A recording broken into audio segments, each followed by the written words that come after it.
La vacuna contra la COVID-19 ya está en México y durante los próximos meses llegarán millones de dosis más. La vacunación es universal y gratuita, empezando con el personal médico. Es momento de esperanza y tu ayuda es muy importante para enfrentar al coronavirus. Mientras te toca vacunarte, quédate en casa. Mantén limpias tus manos y guarda sana distancia. Recuerda, si te cuidas tú, nos cuidamos todos. Gobierno de México.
Muy buenas noches.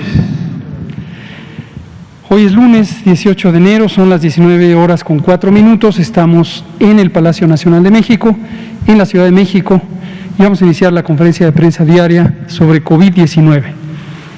COVID-19, la pandemia causada por el coronavirus SARS-CoV-2, y vamos a comentar sobre la situación de la epidemia, como lo hacemos todos los días, de manera breve y puntual, y enseguida comentaremos sobre el progreso de la vacunación, sobre lo que sigue en materia de vacunación y sobre cualquier otro tema que consideren que hay que tratar.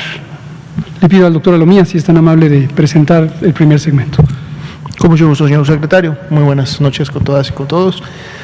Vamos a iniciar actualizando nuestra curva epidémica de casos estimados, que es la azul. Como ustedes pueden ver, mantenemos una tendencia ascendente en las últimas semanas, aunque sí es destacable que esta tendencia ascendente, digamos que ha disminuido en relación a la velocidad con la que se presenta. Si vemos la curva ascendente que tuvimos precisamente durante el mes de noviembre, fines de octubre, pues teníamos una aceleración importante, prácticamente la curva era de tipo vertical completamente, me estoy refiriendo a esta curva que tenemos aquí, ¿no? Y aunque continuamos con la tendencia ascendente, sobre todo si continuáramos la presentación de la curva como tal, pues vemos que hay una desaceleración en este punto, aunque la tendencia se mantiene todavía incrementándose.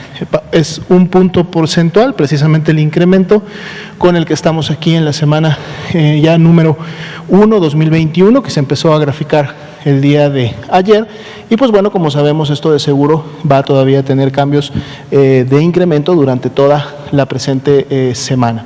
Casos activos, nuevamente regresamos al 5% de la totalidad de los casos estimados, estos 98.554, que precisamente es el 5% de 1.839.876, que son las personas que en este momento estimamos son casos ya confirmados de COVID-19 en base a la información que tenemos en el sistema de información, que es el CISBER. Si vemos la siguiente diapositiva, vamos a ver la evolución del porcentaje de positividad, que igualmente está representado en esta curva que vemos en la gráfica, y en donde vemos cómo se ha estado comportando en las últimas semanas. Prácticamente desde el mes de septiembre del año pasado tenemos este comportamiento ondulante, que ya lo habíamos comentado en conferencias previas, y continúa, como podemos ver, para la semana 1 nuevamente empieza a presentar un ligero descenso, abre con un 44% de positividad. Esto quiere decir que de cada 100 personas que en su momento se estudian porque presentan signos y síntomas que son compatibles con COVID-19, de esas 100 personas, en 44 se está identificando y confirmando la presencia del virus SARS-CoV-2, y por eso decimos que son casos confirmados, que para el día de hoy precisamente suman 1.649.502 de un universo de más de 4.139.000 personas que hasta el momento se han estudiado y han sido clasificadas como casos sospechosos en su momento. Si vemos la siguiente diapositiva, también vemos el comportamiento de la letalidad para efectos de la semana 1. Empezamos a abrir con un ligero descenso también, habíamos cerrado en 8% la letalidad la semana pasada, abrimos ahora con un 7%. ¿Qué significa este 7%? Quiere decir que de cada 100 personas en las cuales se confirma la presencia del virus SARS-CoV-2, es decir, de cada 100 casos de COVID, 7 son las personas que para efectos de la semana 1 fallecen a consecuencia de las complicaciones de la enfermedad. Si vemos el número acumulado serían 141.248.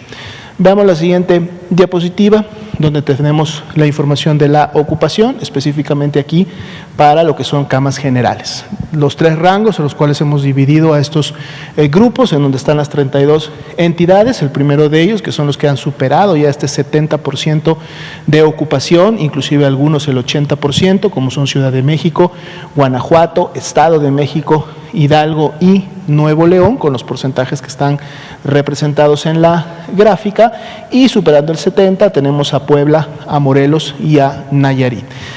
Aquí la importancia de haber superado el 70% es que estas entidades tendrían que estar trabajando intensamente en los procesos de reconversión y de expansión hospitalaria, ya que están enfrentando un nivel de ocupación que pone en riesgo de saturación. La importancia es que hasta el momento todavía hay disponibilidad, al menos en estas 8 entidades, de camas generales. Lógicamente que para poder encontrar y llegar a una es muy importante se mantenga la coordinación intersectorial, que en la mayoría de ellas se hace a través de los centros reguladores de urgencias médicas, a los cuales se accede a través del 911 y en donde tienen la información de qué hospitales son los que tienen ese porcentaje de camas disponibles y por lo tanto pueden hacer una referencia más oportuna de los pacientes que así lo necesitan. En el siguiente rango, es decir, entre 69 y 50%, recordando que en este rango entonces hay que empezar a identificar ya todos los recursos necesarios para poder empezar con la reconversión, dado que estamos acercándonos a este nivel de seguridad del 70%. Y aquí tenemos a 9 entidades que las podemos encontrar identificadas precisamente en la tabla: Veracruz, Jalisco, prácticamente apenas superando, digamos, el 50%, pero por lo tanto ingresan ya a este grupo. Y 15 entidades que al corte de esta mañana pues tienen menos del 50% de ocupación, lo que significa que tienen más de la mitad de sus camas IRA general disponibles. A nivel nacional, esta totalidad representan 13.596, que también para efectos de la media nacional representaría entonces un 60% de ocupación y por lo tanto un 40% de disponibilidad. Y finalmente, en la siguiente diapositiva tenemos información similar, pero ahora enfocada a las camas con ventilador. Sabemos que estas camas son destinadas para los pacientes críticos, los pacientes que presentan las mayores complicaciones, sobre todo aquellas que están asociadas a falla respiratoria y por lo tanto requieren de este tipo de equipamiento para poder continuar con su tratamiento. Aquí vemos que son menos las entidades que tienen saturación o ocupación de estas camas. Solo 3 entidades con más del 70%, siguen siendo las mismas 3 entidades que veíamos la semana pasada. Nos referimos a Ciudad de México, Estado de México y Nuevo León. Son ahora 7 las que están en el siguiente rango, entre 69 y 50, Tlaxcala, Colima, Baja California, Hidalgo y Puebla, Aguascalientes y Jalisco prácticamente apenas superando esa mitad de camas ocupadas. La gran mayoría todavía de entidades, 22, tienen al menos del 50% de ocupación, lo que quiere decir que tienen muchas camas con ventilador que todavía están disponibles para su uso. A nivel nacional, esta disponibilidad representa 4.881 camas con ventilador, por lo tanto la ocupación nacional para este tipo de camas es el día de hoy el 52%. Sería la actualización de esta noche. Gracias, doctora Lomía. Vámonos con la vacuna. Seguimos vacunando, seguimos en esta etapa 1, que es la vacunación del personal de salud de primera línea, es decir, quienes están en contacto directo con las personas enfermas de COVID-19, de acuerdo al Plan Nacional de Vacunación. Aquí vemos la estadística distribuida por días de aplicación y conforme el paquete grande de 439.725 dosis se ha ido utilizando, cada vez son unidades de salud con menor cantidad de personal, por lo tanto son pequeños paquetes que se van usando en cada unidad de salud y la suma total es muy pequeña. Verán ahora que prácticamente ya se acabó el paquete. Quiero hacer notar, para que todo el mundo identifique claramente el porqué, que los números de días previos, particularmente de los días de enero, ha sido ajustado a la alza. Esto es porque conforme se han ido incorporando las capturas manuales que fueron incorporadas a la plataforma, ya se ha podido corroborar todos y cada uno de los datos, quedan ya en esta contabilidad adecuadamente por día. Entonces esto ya llegará a un punto, igual que ocurre con los datos de los casos, que ya en días previos no se incorporan nuevos elementos porque no hay ningún rezago en la contabilización. Hoy se aplicaron 3.781 dosis hasta las 16 horas de hoy y todavía seguirá abiertas algunas de las unidades de vacunación. Más tarde, a las 21 horas, tendremos un siguiente corte. Es posible que mañana por la mañana, en el Pulso de Salud, ya tengamos información la más actualizada. La siguiente. Ahí está, 492.529 dosis y es ya prácticamente todo el paquete que había llegado. La siguiente. Y aquí tenemos también el esquema que es importante darle seguimiento, primeras dosis y segundas dosis. Recordar que la vacuna de Pfizer-BioNTech requiere 2 aplicaciones separadas por 21 días y estas son ya las personas que han recibido 2 dosis. En esta gráfica aquí abajo se va a ir identificando, conforme se pinte de rojo, cuál es el porcentaje de personas que recibieron la primera dosis y ya recibieron también la segunda. Ahorita son muy poquitas porque son las personas, desde luego, para las que han transcurrido 21 días en algún momento a partir del 24 de diciembre, que es cuando inició la vacunación, 1.3%. La siguiente, por favor. Y aquí están 27 entidades federativas, ya completaron el 100% de la dotación que tuvieron para el embarque más reciente y hay algunas pocas, son 6 las que aún están terminando de utilizarlo. Aquí 2 elementos que me gustaría identifiquen. Uno es, existe un pequeño número de dosis que no se logran, esto es normal, se conoce en la técnica, los elementos técnicos de la vacunación en todo el mundo. La extracción de los frasquitos no necesariamente termina siendo completa. Esto es porque las condiciones de operación clínicas no son desde luego aparatos de precisión, son manuales, es una jeringa manual y puede ser que no se recupere la totalidad de las dosis. Como pueden ver, es una proporción minúscula respecto a la cantidad y eso está considerado desde luego en las proyecciones de abastecimiento, dosis que se desperdician. Momento de informarlo y lo estaremos actualizando continuamente. La siguiente. Y aquí tenemos el uso de los paquetes, 439.725 dosis en el embarque del 12 de enero y ya han sido utilizadas al 88%. Este 8%, lo comentamos, fue intencionalmente reservado para proteger las segundas dosis. Es importante que las personas que recibieron la primera dosis la reciban en el tiempo adecuado. Ahora, aquí aprovecho para comentar, el pasado 8 de enero, la Organización Mundial de la Salud publicó la más reciente guía interina sobre vacunación COVID, específicamente dedicada a la vacuna de Pfizer-BioNTech. Son diversas consideraciones de lo que se conoce hasta el momento del uso de la vacuna y una de las consideraciones es una recomendación de la Organización Mundial de la Salud que ya fue formulada en las conferencias de prensa de la organización, que consiste en que en la medida en que la producción mundial de vacunas es, desde luego, más lenta de lo que se desearía, se considere el expandir la cobertura retrasando la aplicación de la segunda dosis. La recomendación se basa en la evidencia científica que proviene de los propios ensayos clínicos que demuestra que no existe una diferencia significativa respecto a ponerla exactamente a los 21 días o diferirla hasta 28 días. Esta ha sido la recomendación de la Organización Mundial de la Salud, insisto, basada en la evidencia científica que procede de los propios ensayos clínicos. Ahora, también en esta recomendación se formula la idea de que incluso podría diferirse hasta 42 días. Esta es una recomendación de la Organización Mundial de la Salud que está en una guía interina sobre la vacuna de Pfizer-BioNTech. Nosotros en México tendremos 2 líneas de trabajo al respecto. Mañana martes, como todos los martes, se reúne nuestro grupo técnico asesor de vacunación y uno de los temas que analizará es precisamente la evidencia científica y las recomendaciones de la Organización Mundial de la Salud. Vamos a ver qué dice el grupo técnico asesor de vacunación.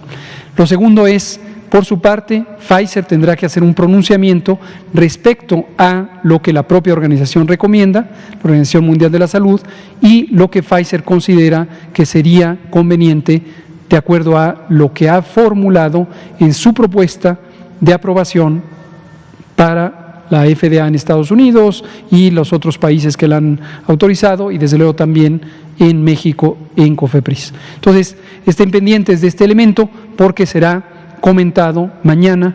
Insisto, mañana no será comentado, a menos que tengamos ya por la tarde las recomendaciones de nuestro grupo técnico asesor de vacunación. La siguiente.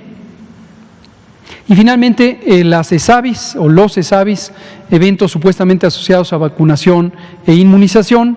Tenemos 1.564 casos notificados, como pueden ver, hay 25 que fueron considerados graves y 1.440 que fueron considerados no graves. Esto en conjunto es 0.31% de las dosis que fueron aplicadas. Y tengamos muy presente, este número va a ir creciendo, creciendo, creciendo.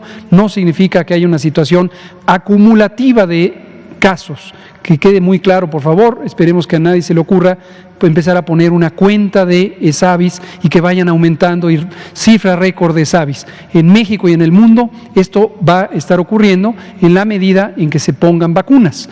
Como hemos dicho muchas veces, lo volvemos a decir, eventos supuestamente atribuibles a vacunación e inmunización incluye todos aquellos síntomas que presentan las personas al momento de recibir la vacuna o en los siguientes días. Los más comunes son dolor en el sitio de inyección, a veces enrojecimiento, a veces fiebre, a veces náusea, a veces mareo y otros síntomas que se van presentando. La enorme mayoría son síntomas aislados, síntomas leves, que se quitan espontáneamente en los primeros 1, 2 o 3 días. Hay algunos, que es este 2%, esos 25 eventos, que merecen mayor atención porque incluyen a personas que se requieren hospitalizar porque han presentado alguna afectación de mayor importancia. Aquí iremos presentando la estadística actualizada de acuerdo a estos eventos y es fundamentalmente la edad, el sexo y el estado actual de las personas. 23 de las 25 ya fueron egresadas del hospital, se han dado de alta, están en su casa, no presentan secuela alguna. 2 están en este momento, son más recientes y están aún hospitalizados y estarán en el periodo de observación o de atención, según corresponda. Y finalmente la distribución en las entidades federativas. Lo mantendremos actualizado. Este es todo. Perfecto. Entonces, así es el asunto. Antes de entrar a preguntas y respuestas, como estoy seguro que esta será una pregunta, es ¿qué va a pasar ahora que Pfizer anunció que se modifica el calendario de entregas? Esto es algo importante. Primero, esto es una situación mundial. Pfizer es hasta el momento la compañía que más ha producido dosis de vacunas y la que más ha distribuido a más países. Y Pfizer es ahora la primera vacuna del esquema COVAX que ha sido puesta a disposición. Entró la ronda de abastecimiento, la primera ronda de abastecimiento de COVAX. Recordemos qué es COVAX. COVAX es el mecanismo de colaboración entre países, entre estados miembros de la Organización de las Naciones Unidas, la mayoría de ellos miembros también de la Organización Mundial de la Salud, que a su vez es la agencia especializada en salud de la Organización de Naciones Unidas. El mecanismo fue diseñado y establecido para evitar especulación comercial entre los distintos países y facilitar que exista una distribución hasta cierto punto equitativa de vacunas en la medida en que sean necesitadas por los distintos países. Esta mañana el director general de la Organización Mundial de la Salud hizo un enérgico, muy enérgico llamado a los países del mundo, a los Estados miembros de la ONU y de la OMS, a tener una visión solidaria, generosa, colaborativa.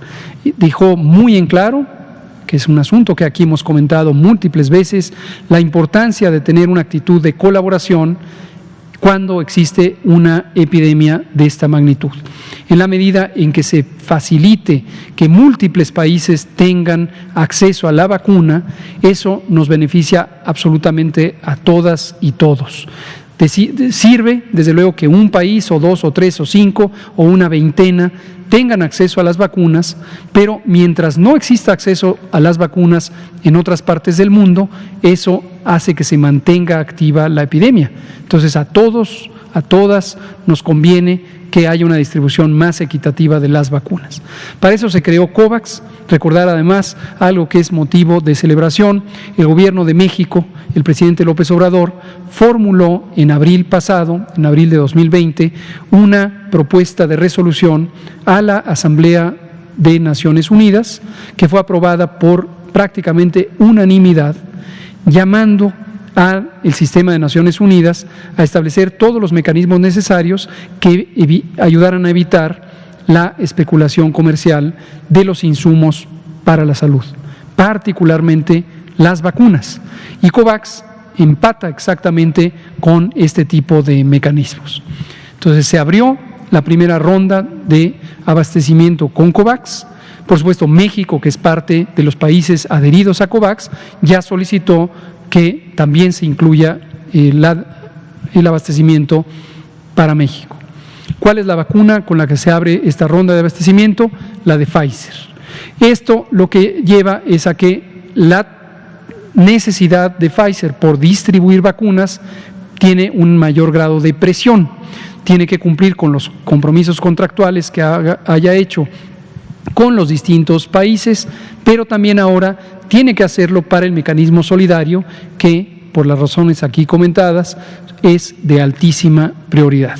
Y esto es justo a lo que se refería el presidente López Obrador desde el fin de semana, y lo explicó hoy en la conferencia matutina, cuando habla de la importancia de que los países tengan esta actitud solidaria, generosa hacia otras naciones, en este caso a través del mecanismo COVAX. Esto es a lo que se refiere. La consecuencia sobre el embarque que estaba programado para mañana y que sigue programado, iba a ser un embarque semejante al de la semana pasada, de 439.725 dosis. Ha sido adaptado 50% menos y vamos a tener la mitad, 219.350 dosis, gruesamente la mitad. Y estas llegarán, como ocurrió la semana pasada, a el Aeropuerto Internacional de la Ciudad de México, un embarque principal, y a el aeropuerto de Monterrey, Nuevo León. El embarque de Nuevo León, el embarque que llega al aeropuerto de Monterrey, se conservará en Monterrey 1.950 dosis y 3.900 serán enviadas por vía terrestre a cargo de la Secretaría de la Defensa Nacional hacia Saltillo, Coahuila, y ambos paquetes serán para cubrir las segundas dosis. Entonces está garantizada la aplicación de las segundas dosis.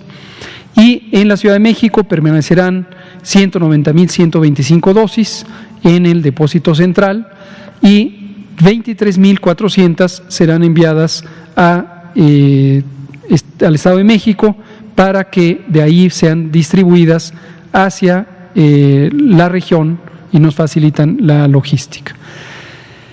Eso es lo que se tiene para mañana y hemos estado trabajando, desde luego, durante el fin de semana, desde que tuvimos conocimiento de esta reducción, en adaptar el plan de distribución. Hace unos minutos terminamos la segunda de las reuniones que hoy tuvimos con el grupo Correcaminos. En ambas nos acompañó el presidente, en la mañana algunos minutos, ahorita en la tarde es la que él directamente había convocado. Y estamos trabajando todos y todas muy coordinados para hacer los distintos ajustes en la distribución logística. Pero el plan continúa y mañana, no lo voy a hacer ahora, aunque ya tengo la información, pero mañana en el Pulso de la Salud les comentaremos de manera más amplia lo que implica el tener próximamente otras vacunas en los calendarios que hemos conseguido de la vacuna AstraZeneca. Ahorita comentaré una noticia al respecto. Lo segundo, la de CanSino, y lo tercero, la de Sputnik V, que, como recordarán, fue precisamente lo que motivó la misión argentina para conseguir esta vacuna. Entonces, mañana presentaré el calendario entre enero y marzo y lo que implica del conjunto de dosis que tendremos y cómo con esto no solamente logramos subsanar este retraso o reducción y retraso de la vacuna de Pfizer, sino ya seguir amplificando el programa. Respecto a la de Pfizer, para terminar, En este momento tenemos esta reducción al 50% y tendremos un diferimiento hasta el 15 de febrero. O sea, los embarques que estaban programados el 25 de enero, el 2 de enero y el 9 de enero no llegarán y llegarán el 15 de enero, pero hay una reposición, no perdemos, febrero, 15 de febrero. O sea, llega mañana y la próxima, 15 de febrero. Los 3 embarques que no ocurrirán, como estaba programado, 25 de enero, 2 de febrero y 9 de febrero, entrarán en un abastecimiento aún mayor el 15 de febrero. Es decir, no perdemos vacuna, simplemente se retrasa, ¿sí? Ahora, el otro elemento que olvidaba comentar, pero ya se conocía en la esfera pública porque Pfizer mismo lo comentó, es Pfizer está haciendo una adaptación tecnológica a su principal planta en Bélgica. Entonces, esto lo que implica es que tiene que parar máquinas para hacer las adaptaciones físicas a esa infraestructura y va a tener, una vez que abra, una capacidad, según propio Pfizer informa, 4 veces mayor de producción. Entonces, es necesario de momento parar, pero después tendrá 4 veces la capacidad de producción y es por esto que después podrá reponernos a nosotros y suponemos que también a COVAX y a otros países. Esa es la situación. Vamos a entrar a preguntas y comentarios, por favor, adelante. Adelante, vámonos así primero con ella y nos vamos una aquí, una acá, ustedes. Gracias. Hoy las chicas de amarillo. Gracias, doctor. Buenas noches. Karina Aguilar, del diario 24 Horas.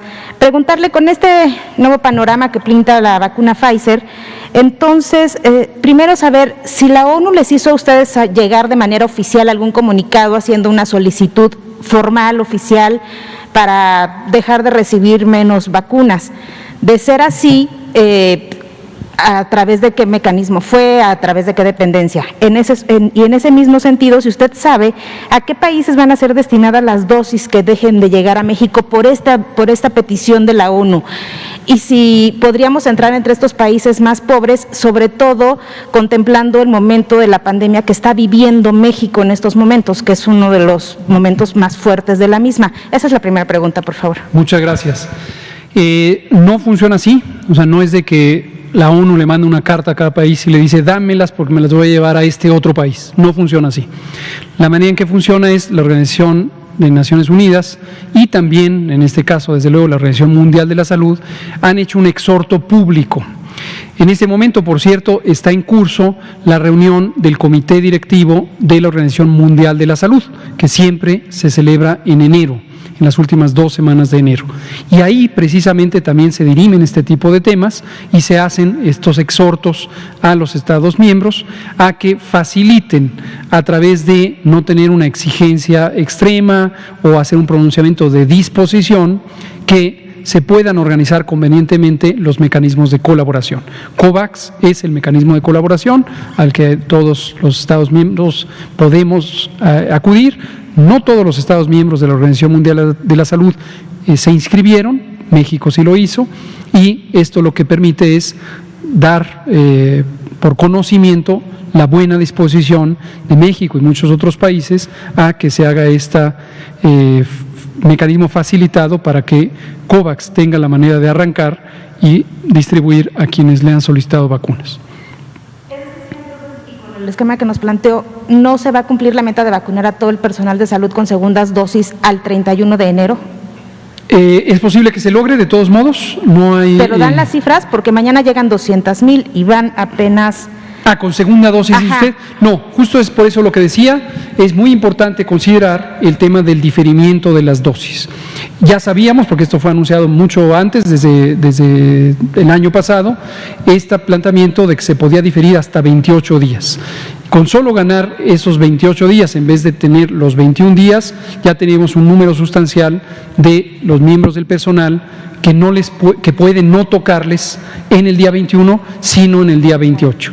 Y mañana sabremos la resolución de las negociaciones que hoy emprendió el secretario de Hacienda, Arturo Herrera, con el gerente general, el CEO de Pfizer, al respecto de la posibilidad de que no sean 3 semanas de desabastecimiento, sino que pudiéramos tener un poco anticipado el abastecimiento.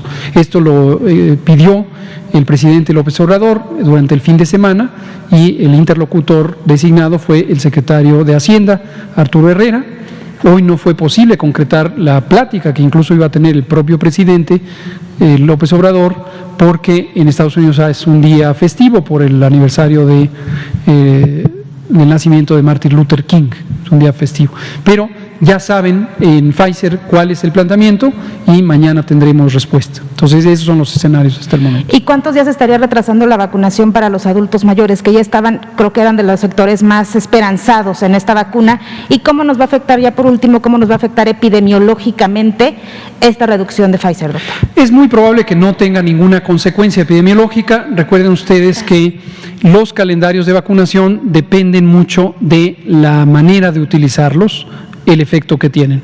Recordar que la cobertura de personas adultas mayores como prioridad tiene como objetivo reducir la mortalidad y precisamente lo que voy a explicar mañana es cómo incorporaremos las otras vacunas para cubrir estas semanas de insuficiencia y cómo recuperaremos ese calendario con exceso, incluso con las distintas vacunas que irán llegando.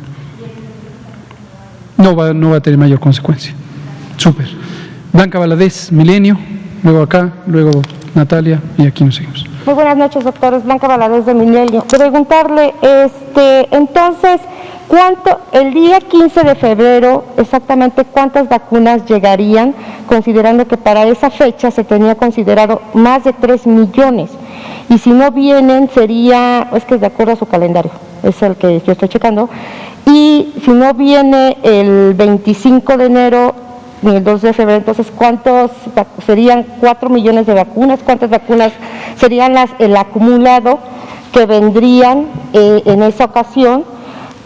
Preguntarle, hay un grupo de personas que dijeron que van a hacer una carta de profunda preocupación contra Pfizer justamente por estos ajustes que está haciendo su planta, porque para ellos sí les resulta preocupante que estén haciendo estos ajustes justo en el momento de la distribución. ¿México haría algo así? Y si nos puede comentar sobre AstraZeneca, ya llegó el líquido, el producto. Les comparto con mucho gusto. Y lo de CanSino. Con mucho gusto. No hay ninguna cifra de 3 millones que se haya hablado en el 15 de febrero.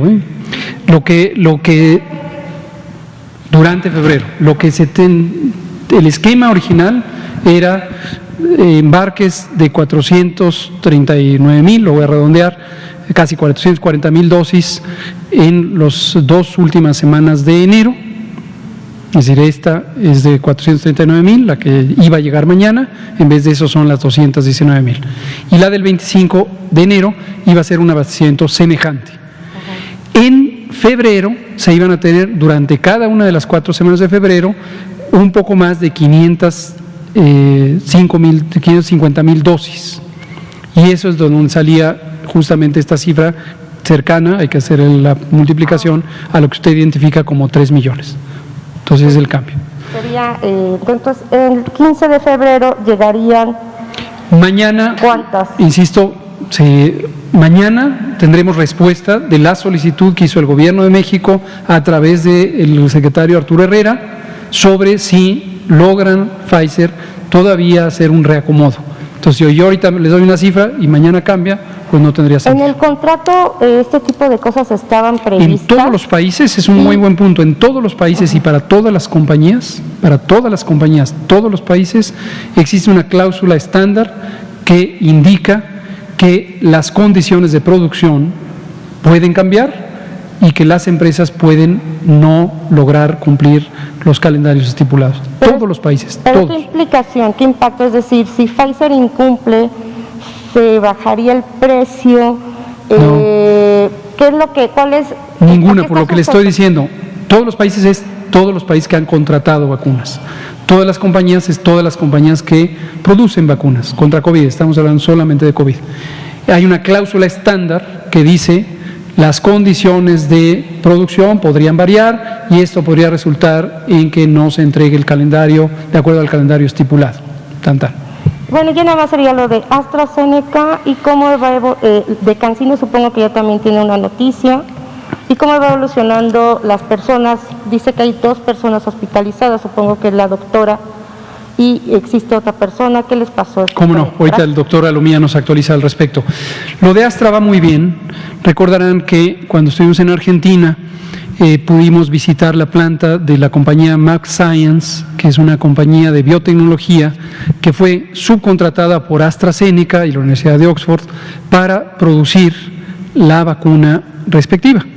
Esta vacuna se produce en esa planta a granel, en embarques de varios miles de litros, y se exporta, en este caso a México, porque hay un convenio, un contrato entre 2 particulares, que son esta compañía y Leomont, una empresa farmacéutica mexicana, para que Leomont haga el llenado y terminado, es decir, los frasquitos específicamente que se usarán ya para la aplicación de la vacuna, ellos van a ser llenados con ese granel en Leomont. Este miércoles tenemos el gusto de recibir el primero de estos embarques a granel. Es un granel para aproximadamente 1 millón de dosis. Ojo que digo el aproximadamente porque por las condiciones de operación en planta puede ser que se obtenga menor cantidad o a veces raramente también mayor. Y este llegará mañana, no mañana martes, el miércoles en la madrugada, y es de acuerdo al plan de producción y acá en el caso de Leomont de acuerdo al calendario de recepción. Les puedo también comentar que Leomont va en muy buen curso instalando los equipos adicionales que tuvo que poner en su planta, una planta muy moderna, muy de alto nivel de tecnología y de los más altos estándares de seguridad, que está en Ocoyoacá, que está en México, y de acuerdo al calendario de reconfiguración de instalaciones van en muy buen curso. Ahí vamos. Y CanSino no hay ninguna novedad, seguimos en el mismo plan, se contrataron 35 millones, China los tendrá que enviar y mañana en el calendario, en la tabla que les mostraré, verán ustedes cuántas son las que se tendrán entre enero y marzo. Todavía no. CanSino todavía no tiene autorización de uso de emergencia porque falta completar el expediente por parte de CanSino. Se espera que este viernes 22 de enero presenten la información del ensayo clínico fase 3, que es uno de los pendientes, hay otros, pero es el principal del expediente. Muchas gracias. De los eventos secundarios. Y ahorita seguimos con Juan.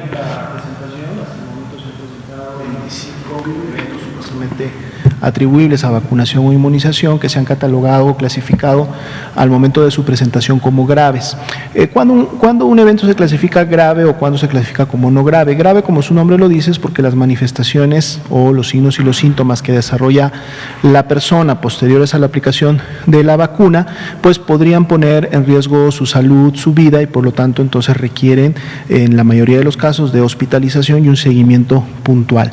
De estas 25 personas que presentaron alguna de estas manifestaciones, signos o síntomas, solamente 2 se encuentran actualmente hospitalizadas, es decir, 23 ya egresaron, felizmente tuvieron una muy buena evolución, resolvieron su problema, signo, síntoma o manifestación que tuvieron, y ya están felizmente sus domicilios recuperados, y solo tenemos 2 personas en este momento que se mantienen en seguimiento. Estas 2 personas lo que presentaron fue un choque anafiláctico, cada una de ellas. Recordemos que el choque anafiláctico es una reacción que puede tener una persona, no solamente por exposición a la vacuna, sino ante cualquier elemento que en su momento le produzca una reacción alérgica exacerbada. Sobre todo se producen aquellas personas que en su momento han tenido exposiciones previas o reacciones alérgicas previas a ciertas sustancias, ciertos alimentos o ciertos químicos que en su momento pueden introducirse. Recordemos que para en su momento decir que este choque o reacción anafiláctica estuvo relacionado con la vacuna, hay todo un proceso de investigación, de revisión del caso que lo lleva a cabo un grupo de expertos, quienes son los que finalmente emiten la clasificación final. La clasificación inicial siempre será que es un evento supuestamente atribuible, hasta que el grupo de expertos termine de hacer la revisión, nos dirá si efectivamente este evento estuvo asociado a alguno de los elementos que compone la vacuna o a la vacuna en sí, o puede haber estado asociado a algún otro tipo de reacción. Felizmente todas han evolucionado, estos ESAVIs han evolucionado bien, inclusive estas dos personas están estables y estaríamos a lo mejor esperando que en los siguientes días pudieran egresar. Y podemos ver cómo si se incrementa el número de ESAVIs no graves, y cuando hablamos de ESAVIs no graves es que basta que una persona reporte dolor de cabeza, que de hecho es el mayor signo o síntoma, dependiendo cómo lo veamos, que se han expresado en los ESAVIs. Basta con que tenga un dolor de cabeza, se clasifica como un ESAVI no grave, y eso ha sucedido en el 57% de los ESAVIs, no de las personas vacunadas, sino de estos ESAVIs que se han presentado. Ese es el síntoma predominante. Y el que le sigue, dolor y malestar en la zona local de la aplicación de la vacuna. No, la doctora ya está de alta. Estos dos casos que estamos hablando son casos nuevos, ahora del mes de enero. De hecho, se los puedo precisar. Uno sucedió el 7 de enero y el otro el 13 de enero. También son personas del sexo femenino de 33, 36 años. Pero la doctora, que en su momento fue de los primeros casos, ella ya egresó satisfactoriamente. ¿Perdón? Coahuila. No, la doctora. Los casos que están hospitalizados son uno de Coahuila y uno de Oaxaca. Gracias. Juan Hernández, periódico Basta, Grupo Cantón. Gracias, buenas noches. Doctor, el día de ayer, bueno, en esta semana, han estado circulando videos en donde pues se pueden ver a personas saliendo de fiestas, ya no clandestinas, ya abiertamente, estamos hablando, por ejemplo, el caso de Chimalhuacán, en donde había más de 100 personas en un terreno, en una fiesta, y aquí hay algo que llama mucho la atención: la participación de la policía. ¿Y por qué me refiero a eso? Ayer le hacía una pregunta precisamente al doctor Cortés referente a ellos que han estado levantando la voz. Estamos hablando de policías, estamos hablando de inspectores que dicen: nosotros también estamos en la primera línea de lucha contra el COVID. A nosotros nos toca la parte más complicada y más, pues incluso hasta humillante, que es enfrentar a la gente que no quiere entender, que no quiere hacer caso a los llamados de sana distancia, que no se quiere hacer caso precisamente a no reunirse. Y sin embargo, ellos tienen que soportar que los agredan no solamente físicamente, sino que también les escupan en la cara, les tosan.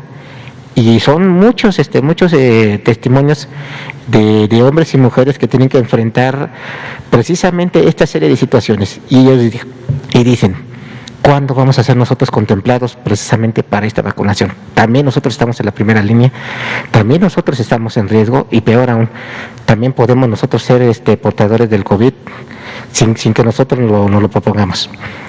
Esa es la pregunta: ¿cuándo se van a poder contemplar estas personas? Porque también ya han estado brincando, por ejemplo, paramédicos, también de consultorios particulares, también en este caso de los que están anexos a las farmacias, que dicen: nosotros también vemos a mucha gente con COVID, a pacientes, no sé si nos han también contemplado a nosotros también para esta vacunación. O sea, realmente es una esfera que se empieza a ampliar, y bueno, de alguna manera ver cuándo se puede tocar estos puntos que realmente son importantes. Gracias, Juan. Queda claro el punto. La idea es: existen múltiples ocupaciones en las que las personas podrían estar en riesgo de exposición al virus SARS-CoV-2. No hay duda alguna. No hay duda alguna.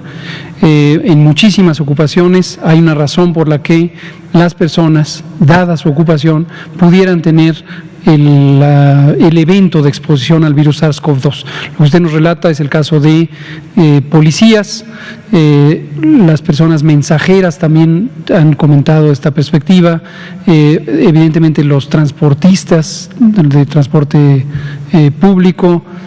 Hay muchas profesiones que implican un contacto con la población, y en la medida que en la población circula el virus SARS-CoV-2 pueden tener exposición. En estos casos les tocará, tenemos que tener claro, a todo mundo le va a tocar la oportunidad de ser vacunado. En el plan, como lo hemos comentado desde el 8 de diciembre y lo hemos repetido todos los días, se señala explícitamente al personal de salud de primer contacto de primera línea en las unidades COVID y, como lo comentamos también ya, hay 3 compartimentos: es el personal de hospitalización COVID, es el personal de primer nivel de atención COVID y es el personal de la atención prehospitalaria COVID. Estos son las ambulancias, los centros reguladores de urgencias médicas, etcétera. De cualquier manera, todas las demás personas serán consideradas, pero no se ha establecido un calendario específico por ocupación. Son muchísimas, son un conjunto de miles de ocupaciones y en una u otra existe alguna experiencia que ilustra que se pueden contagiar del virus SARS-CoV-2. Todos y todas, ustedes mismos como reporteras y reporteros podrían comentar, ustedes están en una actividad que les puede exponer a tener la exposición, sí, también.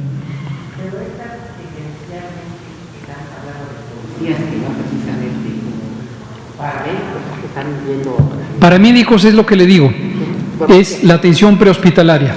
Policías es un grupo profesional amplio, muy amplio, y hay policía federal, hay policía estatal, hay policía local, hay distintos cuerpos de seguridad no clasificados como policía, existe la policía bancaria, industrial, etcétera. Entonces, son los distintos cuerpos de seguridad, públicos y privados, tienen una exposición por la naturaleza de su trabajo, con personas que podrían ser portadoras del virus SARS-CoV-2, sí, definitivamente, al igual que múltiples otras ocupaciones. Entonces, no está considerado en el plan individualizado por ocupación, pero todos y todas serán sujetos de vacunación contra el COVID. Muchas gracias. Ahora de este lado, Natalia Vitela. Nos quedan 9 minutos. Gracias, doctor. Buenas noches. Le quiero preguntar sobre la vacuna de AstraZeneca. ¿Este 1.000.000 de dosis serían para México solamente o para América Latina también? Y hoy llegó la sustancia, entiendo, y habla usted el miércoles a las 4 de la mañana. ¿Cómo cuándo creen o ya tienen estimación de que estarían envasadas ya para poder... A finales de marzo. Gracias por las preguntas, para conocimiento de todos.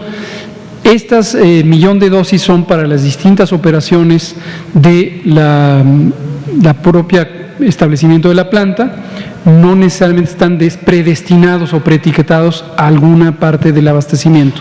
En general, la producción de Liomont, que es el convenio que hizo con Astra, incluye el abastecimiento de la compra en México, que es para un total de 77.4 millones de dosis, en conjunto durante todo el contrato, y para América Latina se han considerado 200 millones de dosis que serán producidas en la planta de Liomont. Distintos países, desconozco cuáles, en América Latina.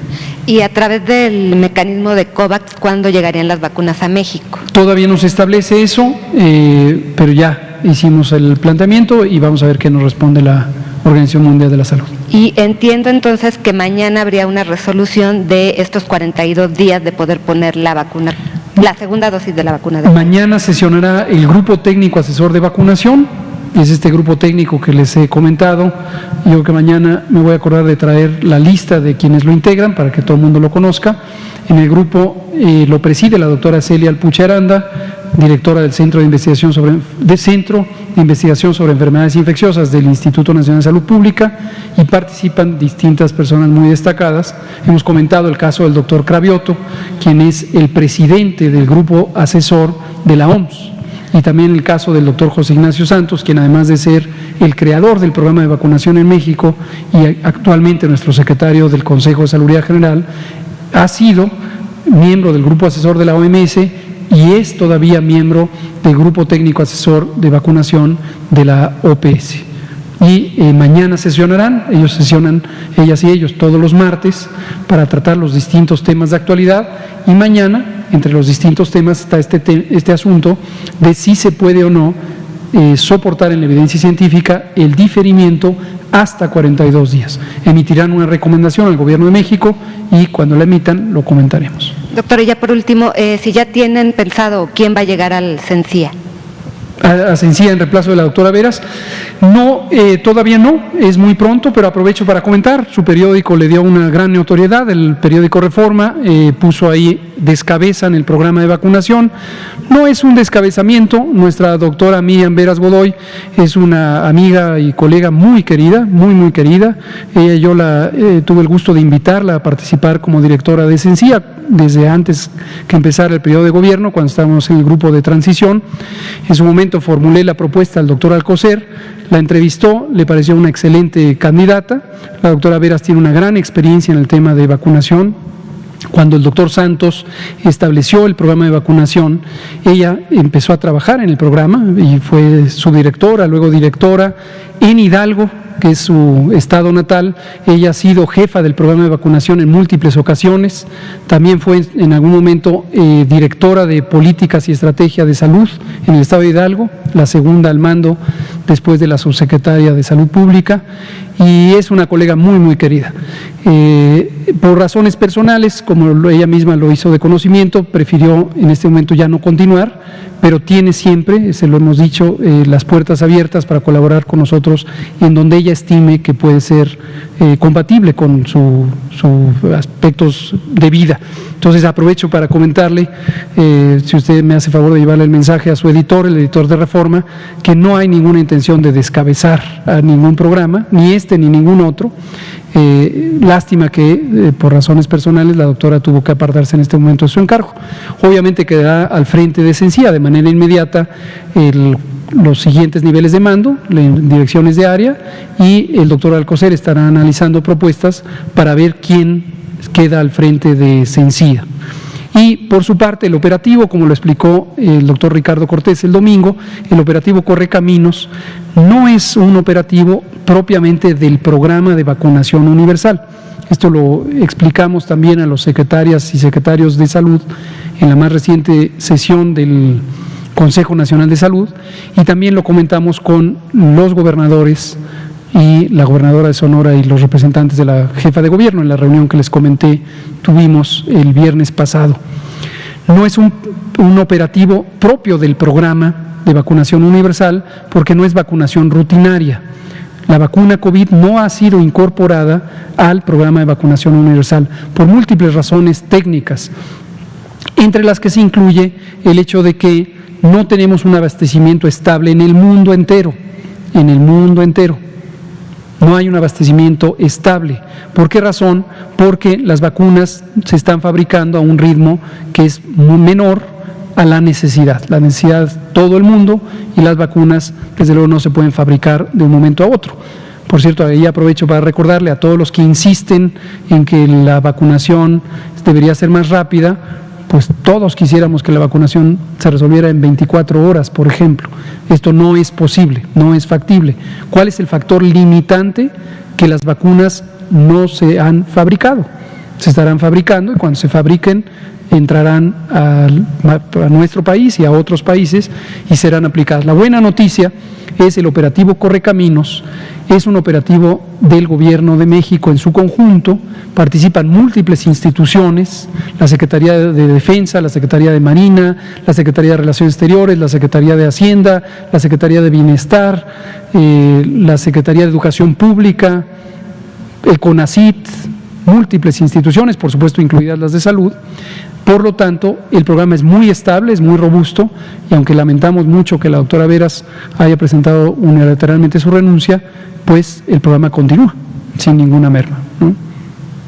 Muchas gracias. Por favor, la última pregunta, nos quedan 2 minutos. Doctor, rápidamente, ¿cuál es su opinión? Soy Omar Niño de San Luis Potosí. San Luis Potosí está viviendo un panorama muy complicado. Ayer Unidad Centinela se quedó saturada, hospitales están saturando. Sin embargo, el día de ayer la doctora Mónica Liliana Rangel, encargada de la pandemia, se separa del cargo y hoy se apunta como precandidata a la gobernatura por Morena para San Luis Potosí. Le pregunto que si se va tranquila y me responde que sí, porque dejó menos muertos de los que ella estimaba dejar. La pregunta concreta para usted es, ¿cuál es su opinión que por lo menos en el caso de San Luis Potosí, la pandemia se utilizó para politizar esta situación y para un fin personal. Hace un año la doctora nadie la conocía ni en San Luis Potosí, ha salido todos los días a dar los reportes COVID en la mañana y pues se aprovechó de la pandemia y dejó tirado a los potosinos en el peor momento de la epidemia. Me gustaría saber su opinión. No tengo opinión alguna sobre política, no opino, y menos de política electoral, y menos en un periodo electoral. Si así lo hiciera, estorbaríamos al propósito de esta conferencia, que es brindar información técnica y científica sobre la pandemia de COVID-19 en México. Sin embargo, doctor, es muy importante, los potosinos se quedan sin la cabeza de esta lucha por la pandemia y estamos en el peor momento que se está viviendo en San Luis Potosí. Sí, supongo que el gobernador del estado, el gobierno del estado, tendrá bien designar a una persona encargada y seguramente, como suele ocurrir en las instituciones mantienen la continuidad de operaciones con la participación de los distintos miembros de los equipos y yo confío, espero que así será también en el caso de San Luis y en el caso de cualquier otra institución y de cualquier otra entidad federativa. ¿Ni un llamado de atención para los secretarios de salud? No me corresponde, insisto, yo no me pronuncio sobre política y menos sobre tiempos electorales. Gracias. Gracias. Ya no dio tiempo de usted ni de Juan Carlos Machorro, son las 20 horas. Aquí terminamos, mañana es martes de la salud, martes del pulso de la salud. Estaremos acompañando al presidente López Obrador aquí en la sala del Salón Tesorería, el secretario de la Defensa, el secretario de la Marina y un servidor, subsecretario de Salud.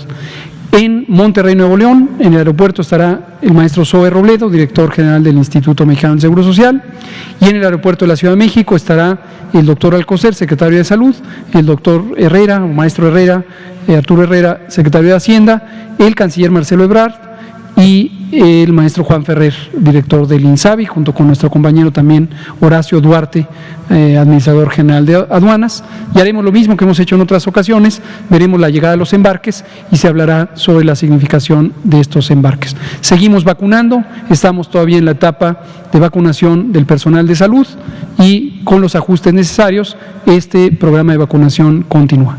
Muchas gracias.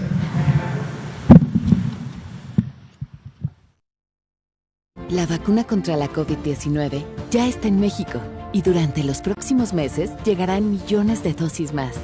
La vacunación es universal y gratuita, empezando con el personal médico. Es momento de esperanza y tu ayuda es muy importante para enfrentar al coronavirus. Mientras te toca vacunarte, quédate en casa. Mantén limpias tus manos y guarda sana distancia. Recuerda, si te cuidas tú, nos cuidamos todos. Gobierno de México.